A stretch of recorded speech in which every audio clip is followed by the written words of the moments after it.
Y'all best listen to Shades and smash that like button in the next 5 seconds. Shades Crazy Cash!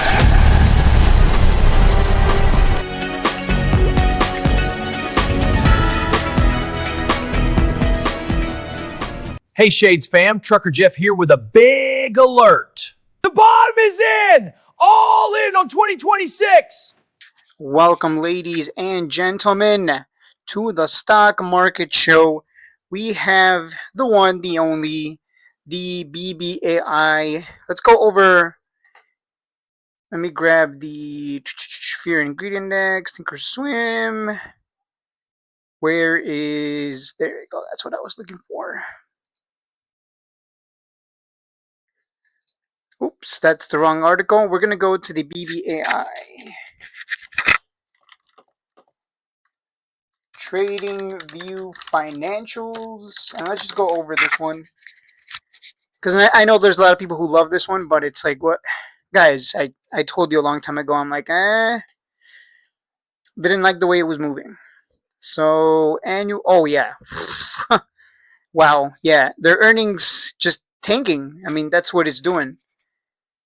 Their revenues just keep going down. It went down 37%.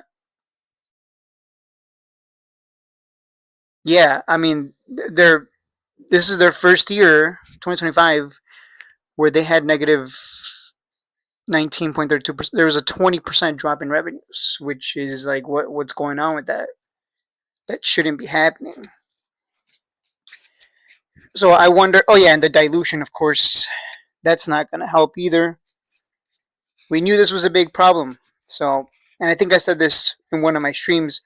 You have to write this down and remember, if a company starts diluting really heavy, reverse splits, or lies about a partnership like Rich Tech Robotics,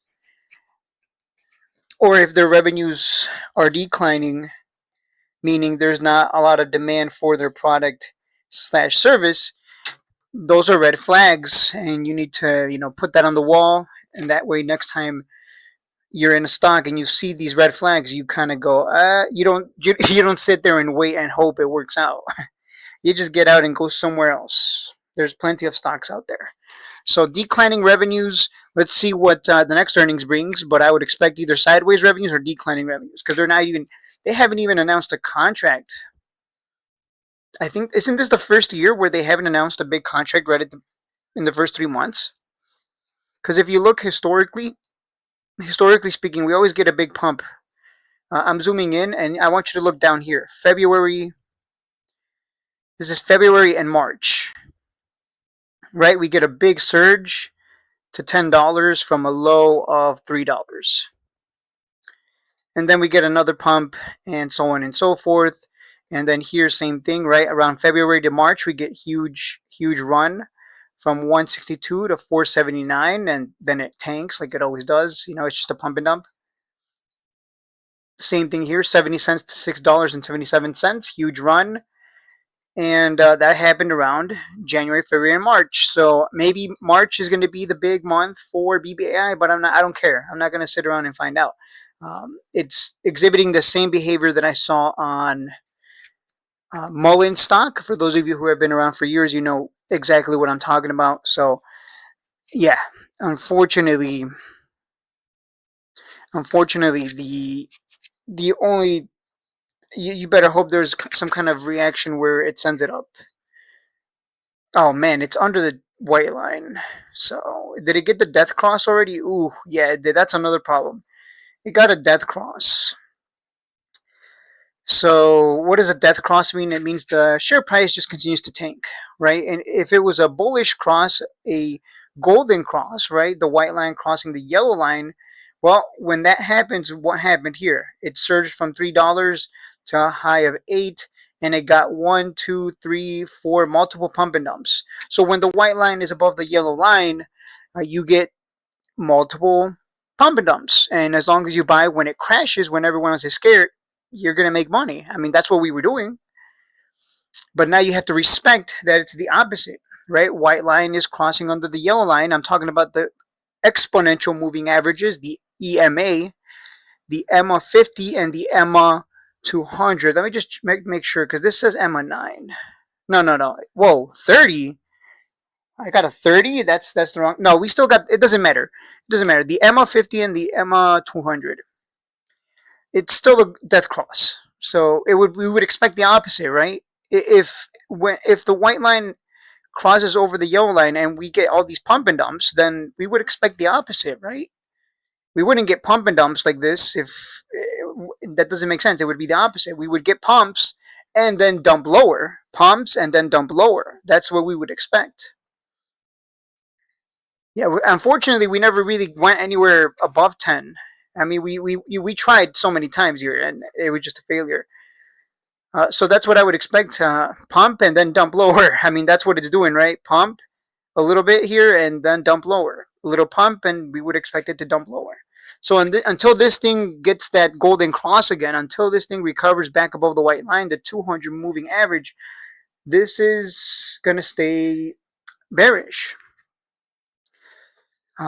And those red flags were there. This is why I was like, you know what? I'm just not going to buy this. Why would I? Let me make a look at the analyst ratings. Price target of $5. That's going to ask me for verification. Somebody cut the price target to $6. So now it's getting hold ratings and cuts. A lot of analysts lowering their price targets. But really, the problem here is if this is going to behave like this, it's going to become it's on its way to being the next color stock. And I know some people are going to tell me, "Oh, you're an idiot. You don't know what you're talking about." The color shareholders told me the exact same thing, and they're the ones who they're the ones holding the big bag all the way down. They're the ones who are the idiots. There was one guy who was like, "I'm an engineer. I'm an insider. I know what I'm talking about. You just wait and see. You're wrong. Color's going to recover."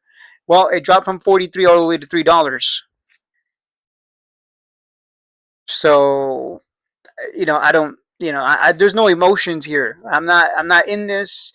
I'm not holding a big bag hoping and praying. Like this got the death cross, and what happens? Pump, dump, lower, pump, dump, lower, pump, dump, lower, pump, dump, lower. Rinse and repeat, and you get destroyed. So I hope you guys stay away from this. Yeah, and you can see when the white line crosses the yellow line, it's the opposite. Pump, dump, and then pump higher. Dump and pump higher. Whoa, it's almost like it's the opposite. Or it's almost like you want to trade stocks when they are above the 200 exponential moving average. That's the point I'm trying to make. And well, these aren't good companies anyways. So that's a whole nother thing. We're not going to talk about good versus bad companies. But look, Bitcoin is pumping. It's looking good. This could be a sign of a reversal, especially if we break the longer term downtrend. But Bbai is, unfortunately, it is showing weakness with declining revenues, huge dilution, right? SoundHound here on my watch list, it's down 3% for the day, down 28 cents, right? But there's no heavy dilution. They have growing revenues. There's no red flags for this one, as far as I'm aware. So Bbai, another color lesson, another lesson like Mullen. I think this happens every year. There's always some stock, whether it's Bed Bath and Beyond, Mullen, Color, RR, and now Bbai, and I'm sure there's many others. At the end of the day, if you're going to be in this game, you got to know when to walk away so that you can protect your capital. Because it's not about making money, guys. It's about protecting your money first, and then making the money.